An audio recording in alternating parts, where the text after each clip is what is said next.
The night passed quietly in the forest. But the weight of Zola's revelation hung heavy in her heart. She had known her life was complicated. But until now, she hadn't fully understood the extent of the darkness that had been cast upon her. The curse, once a shadow, was now a truth she could no longer ignore. The words of the old woman echoed in her mind. You must confront the ones who caused your suffering. Your stepmother must answer for her actions. You must reveal the truth to the villagers. Zola knew what she had to do. She had to return to Akalibu, the village that had once been her home. The thought filled her with dread. The villagers had turned their backs on her, branded her a witch, and accused her of bringing misfortune. Kofi's blindness, the loss of his voice and hearing, had sealed her fate in their eyes. She was no longer the beloved beauty of the village, she was a pariah. Someone who brought disaster wherever she went. But Zola couldn't live in exile forever. The curse had already stolen so much from her. And now it had taken Kofi. She had to break the cycle. She had to go back and face the truth, no matter how painful it might be.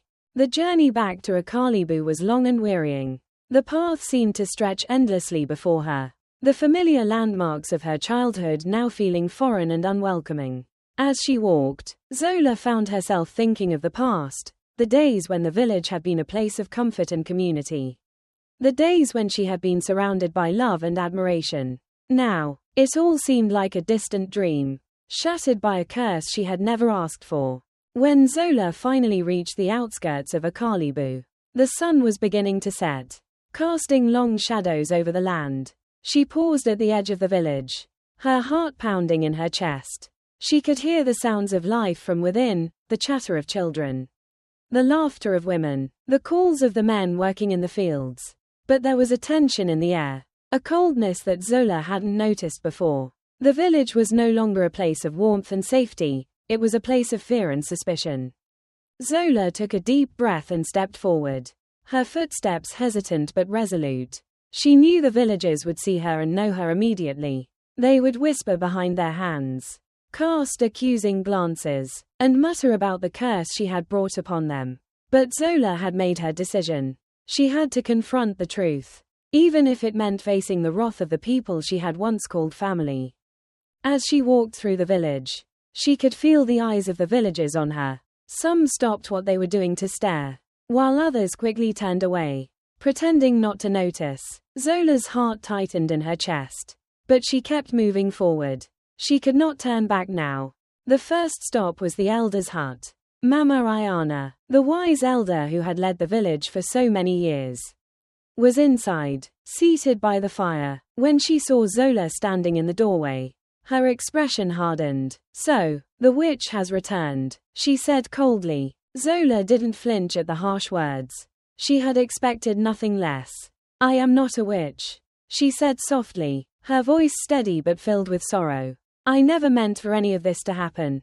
Mama Ayana narrowed her eyes. Then what do you want? Zola, you come back after all that has happened, after what you've done, and expect us to welcome you. You brought misfortune to this village. To Kofi, you cursed him. You are no longer welcome here. Zola's heart ached at the elder's words. I didn't curse him. It wasn't my fault. You don't understand. There's a curse that runs through my bloodline. A curse placed on me before I was born. It was my stepmother's doing. Mama Ayana raised an eyebrow, clearly skeptical. Your stepmother? What are you talking about? Zola took a deep breath, gathering her courage. She cursed me. She didn't want me to be happy. She couldn't stand that I was loved by so many. So she went to a dark healer and placed a curse on me. I have carried it my whole life, and it has made every man who has tried to love me suffer. Kofi was the last to fall victim to it. The elder stared at her, disbelief in her eyes. You expect me to believe this nonsense? That your stepmother cursed you, and now Kofi is blind, mute, and deaf because of some ancient curse? You are deluded. Girl, you are nothing but trouble. Zola stood her ground, her voice growing more determined. You have to believe me. The curse is real. I've seen it happen with my own eyes. I never wanted it. I never wanted Kofi to suffer. But I cannot hide from it any longer. I am asking for your help. I need to break the curse. I need to make things right. Mama Ayana's gaze softened slightly, but she remained silent for a long moment. Finally, she spoke. If what you say is true, then perhaps it is not too late. But the people of this village will never accept you again so easily. You will have to prove it. You will have to show them the truth. Zola nodded. She knew it wouldn't be easy. She knew the villagers would demand proof. And even then, some would never believe her. But she couldn't keep running from the truth. She had to face it. For herself and for Kofi. The elder gestured for Zola to sit beside her. Tell me more, then. Tell me everything. If we are to help you, we must understand what has happened. Zola sat down and began to recount everything, the curse her stepmother had placed on her. Her years of living with the fear of what would happen if a man ever saw her most intimate secret. And her attempts to live a life of dignity despite it all. She told Mama Ayana of her love for Kofi, of the pain she had felt when the curse struck again, and of her decision to leave the village to escape the consequences of the curse. As she spoke, Zola could see the doubt in Mama Ayana's eyes slowly begin to shift. There was a flicker of understanding, though it was faint. Perhaps, Zola thought, the elder would believe her after all. Now, you must confront the people of this village. Mama Ayana said quietly. You must show them what has been done to you. You must reveal your secret. Zola nodded. I know, and I will. The morning sun rose over Akalibu, casting a soft golden light across the village that seemed to illuminate Zola's path forward. After spending the night in the elder's hut, reflecting on everything that had happened and everything she had yet to do, Zola felt both dread and determination stirring within her. She had faced her past and understood it more clearly than ever before. But now, she had to confront her future, one shaped by truths the villagers had never known. The village was already stirring by the time Zola stepped out of the elder's hut. The air was thick with suspicion, and the eyes of the villagers followed her every move. Some turned away quickly as if pretending she didn't exist, others whispered amongst themselves, muttering words she couldn't quite catch. The whispers were like a fog, suffocating, oppressive, and deafening. Zola stood firm, trying to ignore the rising unease in her chest. She had made it this far, she couldn't turn back now. Her first stop was the heart of the village, where the council of elders met. The large stone building stood in the center, surrounded by the remains of the day's trade and the gossip of the village. The stone walls, though aged, had always given the village a sense of history and unity. Today, however, they felt cold and unwelcoming. Inside, the council sat at the long table, their faces a mix of concern and disbelief. The news of Zola's return had spread like wildfire, and they awaited her arrival, each elder with their own judgment in mind. Zola took a deep breath, opened the door, and stepped inside. At the head of the table was Mama Ayana, her sharp eyes fixed on Zola as she entered. The others, older men and women of great influence in the village, exchanged glances, muttering under their breaths. Zola, Mama Ayana began, her voice cool but not unkind. You are here now. You have asked for our attention. Speak. Explain yourself. What do you want from this village? Zola walked slowly to the center of the room. Her heart was pounding in her chest, but her voice remained steady, if not a little strained. I come to you today with the truth. The truth that I should have spoken long ago. She paused, glancing around the room at the familiar faces, some full of suspicion, some with pity. What happened to Kofi and what happened to me? It was never a coincidence. It was never just bad luck. The room went quiet. All eyes were on Zola as she continued. Years ago, my stepmother cursed me, she said, a curse that was meant to make me suffer, to ruin every chance I had of a normal life, a life like everyone else in this village. She went to a dark healer, someone who dealt with powers far beyond what we understand, and she placed this curse upon me, a curse I've lived with every day of my life. Mama Ayana raised an eyebrow but remained silent. Zola swallowed, feeling the weight of her words, the years of secrecy unraveling with each sentence. This curse is tied to my body, my beauty, my allure, it is all part of it. My stepmother could not stand to see me loved by others. to see me with the potential of a better life than hers. She cursed me, so that if any man ever saw me in the most intimate way, he would suffer. It's not because of who I am, it's because of the curse placed on me by a jealous woman who wanted to destroy me. And now, Kofi. Zola's voice trembled, but she fought to keep her composure. Kofi was the last man to fall victim to it. There was a long silence in the room. The elders looked at one another, their expressions unreadable. Zola could feel the weight of their judgment. But she pressed on. I never wanted this. I never wanted to hurt him. Or any of you. I love Kofi. I loved him with all my heart. And when the curse struck, I ran away, because I thought it would protect everyone. But I was wrong. She paused, her chest tightening. I have spent years running from the truth. But I cannot run any longer. I have come here to make things right. To end the curse. But I cannot do it alone. Zola took a step forward, her eyes locking with Mama Ayana's. Please, help me break the curse. Help me show the villagers that I am not what they think I am. I didn't ask for this. But I can't carry it alone anymore. The room remained silent for what felt like an eternity. The tension was thick, and Zola could hear her heartbeat echoing in her ears. Finally, Mama Ayana spoke, her voice softer than before but filled with authority. You speak of a curse. A curse placed by a woman full of jealousy. But these are not matters we take lightly in this village. You've caused much pain, Zola, pain that cannot simply be undone with words. The villagers will not forgive you so easily. They are frightened, and their fear has taken root deep in their hearts. It will take more than your words to heal that.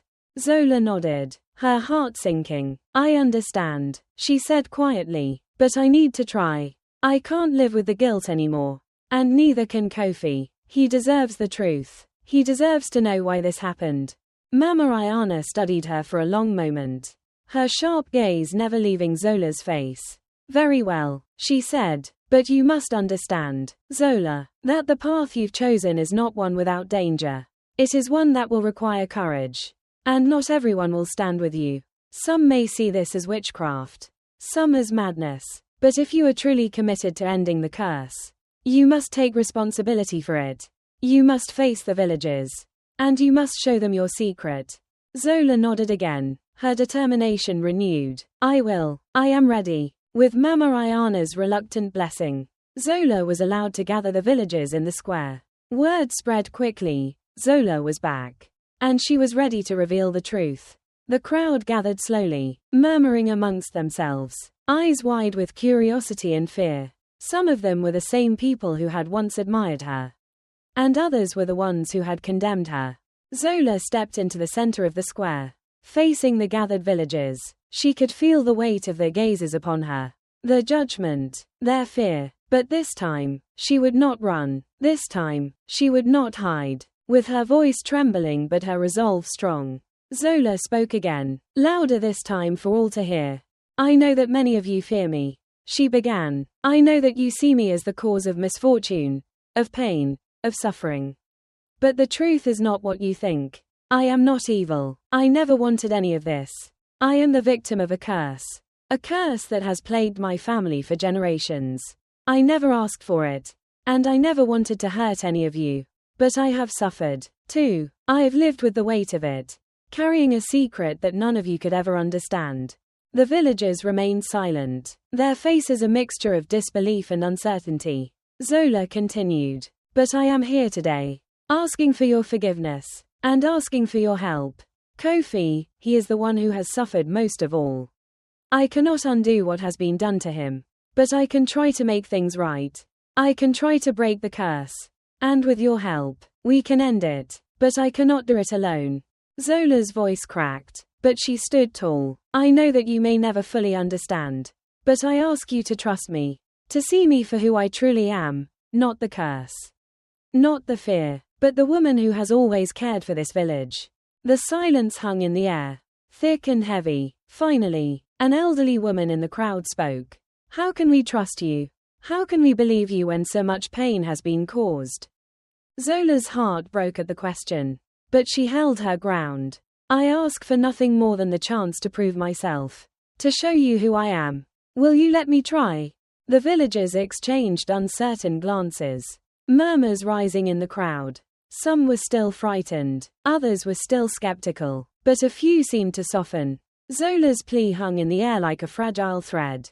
And slowly, one by one, the villagers began to nod. It was only a start. But it was enough. The days that followed Zola's plea in the village square were filled with uncertainty.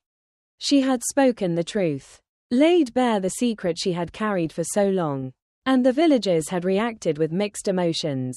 Some were still frightened, their minds clouded with fear, but others had begun to soften, their doubts slowly fading as they processed the gravity of what she had revealed. The trust Zola had asked for was fragile, but it was a start. Now, the village was waiting. Zola knew that the path to breaking the curse would not be easy. And the villagers' acceptance was only the first step. What came next would determine whether she could free herself and Kofi from the curse that had tormented them both. Zola had returned to the elder's hut after the gathering, and Mama Ayana had agreed to help, though she remained cautious. "You've taken the first step, child," the elder had said, "but now you must prove that you can break the curse. You must face the heart of it, the source of the magic that binds you." Zola didn't understand fully, but she nodded. She had to try. She had to break free from this curse once and for all. On the third day after Zola's public revelation, Mama Ayana called for a gathering at the elder's hut, where Zola would confront the curse in a final ritual. The village gathered again, quieter now, with eyes full of expectation, uncertainty, and even some hope. They had watched Zola stand tall and confess her pain. Now, they would witness the culmination of her plea for redemption. Zola stood in the center of the hut, the air thick with incense and the ancient energy of the space. The elders, including Mama Ayana, encircled her, their faces illuminated by the flickering glow of candlelight. The village, just beyond the walls, could hear the murmurs of those who waited to see what would happen next. "Child," Mama Ayana's voice echoed in the stillness. "You will face the curse now, with the strength of your spirit and the clarity of your heart. You must face the magic that has bound you for so long. Only then will you be free." Zola took a deep breath. She could feel her heartbeat in her chest, her hands trembling slightly. The weight of the villagers' eyes upon her was heavy. But in that moment, Zola realized she wasn't doing this just for the villagers. She was doing this for herself. She had carried the burden for far too long. And now it was time to set herself free. Mama Ayana handed Zola a small bundle wrapped in cloth. And as Zola unwrapped it, she saw an old, worn amulet. The amulet had been passed down through generations of the elders. A symbol of power, protection, and, in this case, the key to unlocking the curse. This amulet, Mama Ayana explained, was once used to contain dark magic. It has been passed down through our people. And now it will help to break the curse. Place it where your stepmother's magic has bound you, and face the source of the power she invoked. Only then can you free yourself and Kofi from its grip. Zola nodded, though her heart pounded in her chest. She stepped forward, lifting the amulet and placing it at the center of her chest. Directly over her heart, the room grew quieter, the air thick with anticipation. Zola closed her eyes and concentrated, remembering the pain and the burden of the curse she had carried for so long. She thought of Kofi, of the love they had shared, and of the lives that had been affected by the curse. Suddenly, the room began to feel heavy, as if the walls themselves were closing in. A strange, low hum filled the air, vibrating through Zola's body. She opened her eyes, and for a moment, she could see the shadows in the room shift, the light flickering unnaturally. A voice, ancient and deep, echoed through her mind, her stepmother's voice, filled with malice and hatred. "You will never escape me. You are mine, bound to me and my magic forever." Zola's breath caught in her throat. The power of the curse surged through her, like a wave crashing over her, threatening to pull her under. But she refused to be weak. She had lived with this pain for too long.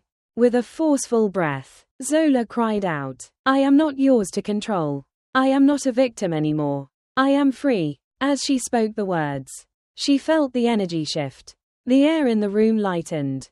the humming sound fading as if the magic was being pulled out of her body. The amulet began to glow faintly, its power aligning with Zola's words. A surge of light enveloped her, blinding and overwhelming. Zola felt the curse unraveling within her, the dark threads of magic that had bound her heart and soul loosening, disintegrating like smoke in the wind. The world seemed to tilt, and for a moment, Zola's vision blurred. Then, she felt it, the curse was gone. The weight that had been on her for so many years was finally lifted. She gasped for air, her chest rising and falling rapidly, her hands trembling. But she was free. Zola opened her eyes and saw the faces of the elders, their eyes wide with awe. Mama Ayana stepped forward, her expression one of approval. "You have done it, Zola," she said softly. "You have broken the curse." Zola's heart swelled with relief. For the first time in her life, she felt truly free. The darkness that had haunted her, the fear that had gripped her, was gone. And though the road ahead would still be difficult, Zola knew she had finally taken the step toward a new beginning. But even with the curse broken, there was still one final thing left to do. Zola had to face Kofi. Zola walked quickly to Kofi's home, the place where her love had once been alive and full of joy. But now, everything was quiet. The village had gathered in anticipation of Zola's return. But it was Kofi she needed to face. When Zola entered his home, she found Kofi sitting in a corner, his face pale, his eyes still vacant and empty. He had been the victim of the curse for so long, and he had suffered because of her secret. "Kofi," Zola whispered, her voice breaking, "I'm sorry, I've failed you, but it's over now. The curse is gone. You're free." Kofi's head turned slightly, and for the first time in months, Zola saw the faintest flicker of recognition in his eyes. Then, slowly, he stood up, his steps hesitant but steady. He looked at Zola, and a faint smile appeared on his lips. "You did it, Zola," he said, his voice soft but filled with wonder. "You broke the curse." Tears filled Zola's eyes as she reached out to him. "I'm so sorry," she whispered, her heart full of guilt. "I never wanted you to suffer." Kofi took her hands in his smile growing. "You've saved us both, Zola. You've freed me." And in that moment, Zola realized that while the curse had been broken, her journey had just begun. There would be challenges ahead. There would be scars to heal. But for the first time in her life, Zola felt like she could truly move forward. Together, Zola and Kofi would face whatever the future held. But they would face it free. And they would face it together. The days after the breaking of the curse felt like a dream to Zola. Everything had changed. She had changed. For so long, her life had been dominated by fear and uncertainty, carried by the heavy weight of a curse she had never asked for. Now, with the curse lifted and Kofi's sight, voice, and hearing restored, she felt as if she had been reborn. The village of Akalibu, too, was changing. While not everyone had fully embraced Zola, many were beginning to see her for who she truly was. No longer the mysterious and feared woman of the village. Zola had shed her former identity and emerged as someone new. The villagers were still cautious, but they were starting to listen, starting to understand that there was more to her than the rumors that had once spread like wildfire. The morning after the ritual, the sun rose with a clarity that Zola had never felt before. She stood at the edge of the village, looking out over the hills that stretched toward the horizon. The air was crisp, fresh with the promise of new beginnings. She could hear the familiar sounds of the village coming to life, the laughter of children, the chatter of the market, the busy hum of daily life. But today, it all felt different. Kofi stood beside her, his hand gently brushing against hers. His eyes were no longer clouded with confusion or fear, they were clear. And the warmth in him made Zola's heart swell with a deep, unspoken gratitude. "I've never seen the world like this," Kofi said, his voice full of wonder. "The colors, the shapes, it's all so vivid, so alive." Zola smiled, her heart filled with happiness. "I've spent so many years running, Kofi, running from what I am, running from the curse, running from the truth. But now I feel like I can breathe." They stood together in the early morning light, the soft winds of Akalibu swirling around them. Zola felt the weight of everything she had lived through, the pain and the struggle. But it no longer weighed her down. The curse that had controlled her life was gone. And for the first time in years, she could truly see herself, clear, whole, and free. Though Zola had broken the curse and earned Kofi's forgiveness, she still had much to rebuild. The village was slowly coming around, but many still carried the shadows of their fears. They had seen Kofi's suffering and had blamed her for it. And now, they struggled to let go of the images they had formed in their minds. Some villagers avoided her, others whispered behind their hands, and some even turned away when she walked past.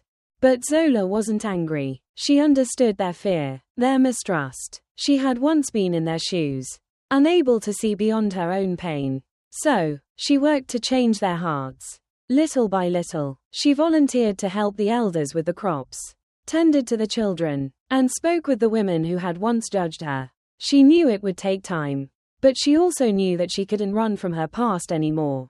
She had to face it head on and earn their forgiveness, not by pleading, but by showing them who she truly was.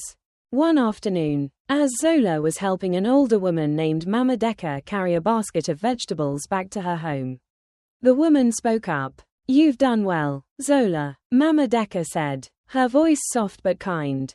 "I see now. I see that you've suffered more than any of us knew. I'm sorry for the things I said. You don't deserve the curse you carried." Zola turned to her, a smile forming on her lips. "Thank you, Mama Decker. It's not easy, but it means a lot to me." The older woman paused, looking at Zola with a quiet understanding. "The village has been afraid of you, afraid of the magic we don't understand. But now, we see that your strength isn't in curses. It's in you, and you've broken them. You've broken free." Zola nodded, grateful for the woman's acceptance. "I can't undo the past, but I can show you who I am. I will prove that I am not the monster they think I am." And slowly, one by one, more and more villagers began to see her for who she was. They began to understand the truth.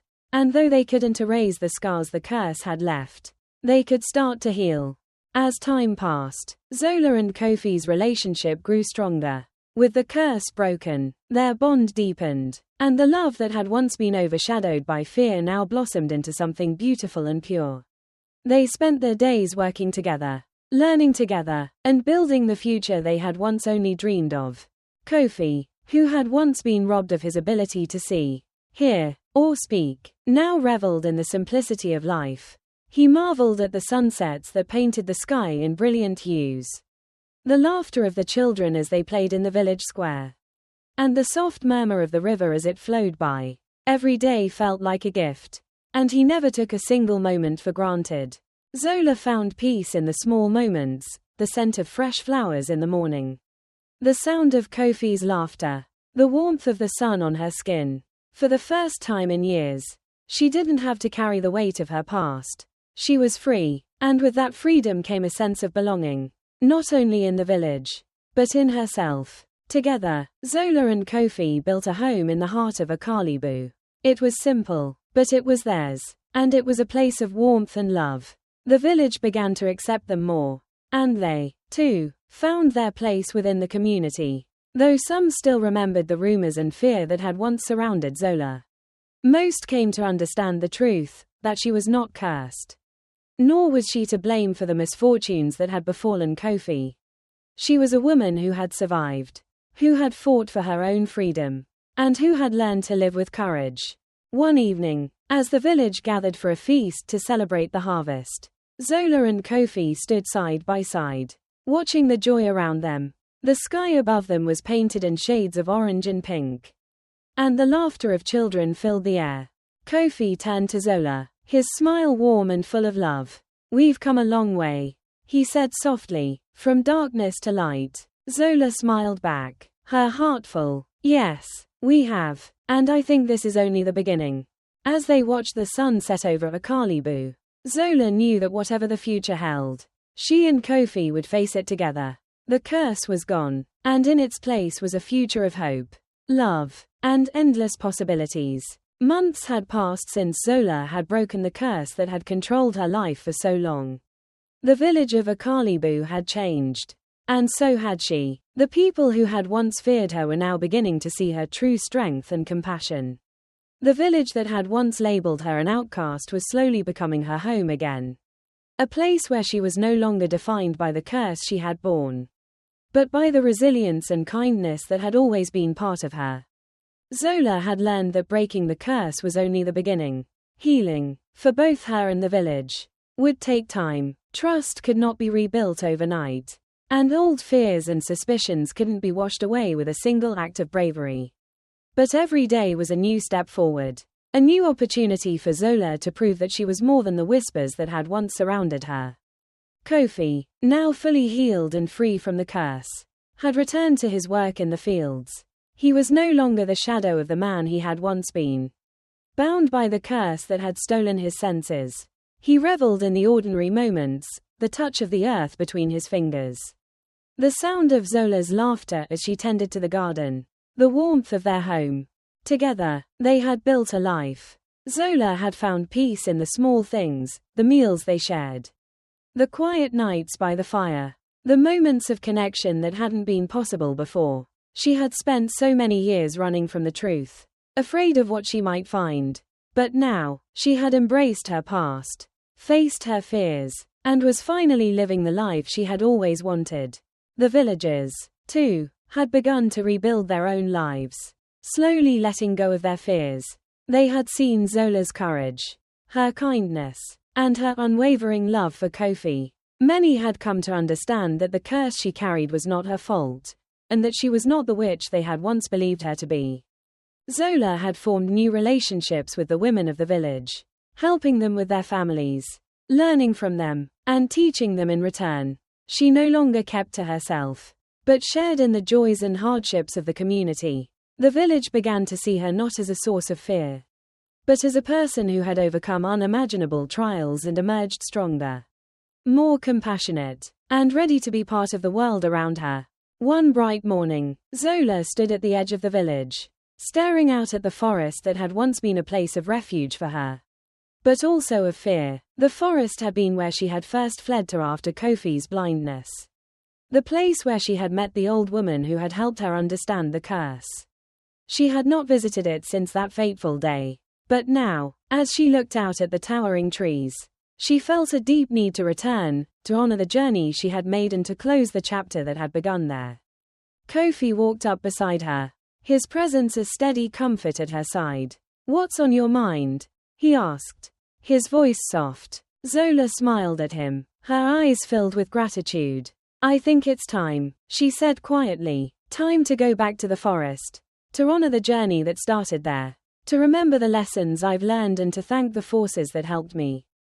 Kofi nodded, understanding. "Then let's go together." They walked hand in hand, their footsteps light and sure, through the same path that Zola had once walked in fear. The forest no longer felt ominous to her. It was a place of transformation, a place where her strength had been tested, but also where she had learned to rise above it all. The trees, the streams, the whispers of the wind, they all held memories. And as Zola walked deeper into the forest, she felt the weight of those memories, but no longer with sorrow. She carried them with pride.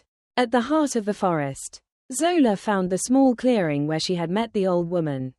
It was just as it had been that day, peaceful and quiet, with the scent of wildflowers in the air. She knelt down and placed her hand on the earth, a silent thank you for the wisdom she had received and the strength she had gained. Kofi stood behind her, watching her with a sense of awe. He had seen her struggle, seen her carry the weight of the curse, and now, he saw her free, her heart and spirit unburdened. He knew that this moment, this return to the forest, marked the final step in her healing. She was no longer the woman who had run from the curse, she was the woman who had broken it. The woman who had fought for her freedom, and the woman who had embraced the future. Zola and Kofi returned to the village later that afternoon, their hearts lighter, their spirits full of peace. As they entered the village square, they were greeted by familiar faces, neighbors who had once feared them but who now smiled warmly as they passed. There was still much work to be done, still many scars to heal, but the foundation for a new beginning had been laid. The villagers gathered in the square that evening for another feast to celebrate the harvest. It was not just a feast for the crops, but a feast for the new hope that had been planted in a Kalibu. Zola and Kofi stood together in the center, their hands intertwined. As the villagers danced and sang around them, Zola looked around at the faces of those she had once feared. She had not only broken the curse, but she had also broken through the walls of fear and mistrust that had surrounded her. The love and acceptance she had longed for were finally within her grasp. As the stars began to fill the sky above, Zola leaned against Kofi, her heart full of gratitude for the life she had now. It had been a long journey, full of pain, heartache, and loss, but it had also been full of growth, healing, and new beginnings. With Kofi by her side and the village finally embracing her, Zola knew that her story was far from over. The future was hers to shape, free from the darkness that had once clouded it. And whatever came next, she would face it with the strength she had learned, the love she had earned, and the hope that she had found.